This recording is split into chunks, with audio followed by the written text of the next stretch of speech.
tayo. Pila na tayo. Tignan mo, meron ganito.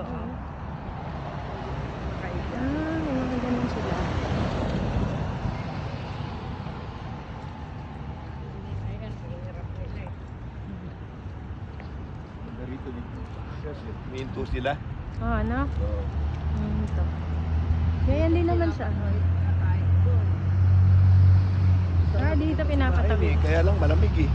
Doon din naman ganon. Kasi bawal. Ang pinaka-ano nila, pedestrian. Hindi, kahit hindi ka sa pedestrian, hinto yung sasakyan. Humihinto sila. Ayan ang church office. Doon hindi. Hihinto lang pag nasa Kahit pedestrian. doon, tumatawid Ayan na yung tao church eh. office. Ay, hindi, yan ang... Ayan, mataas. Yung mataas na yung church office. Diyan kami nagtrabaho. Ganda na ng may bridge. Diyan ka nagtatrabaho, Tay? Dati. Trabaho kami. Doon ang building namin dati. Kaya lang, nung nag-retire ako, hindi na ako dyan sa beehive na ako. Nagutin ko si Chet eh.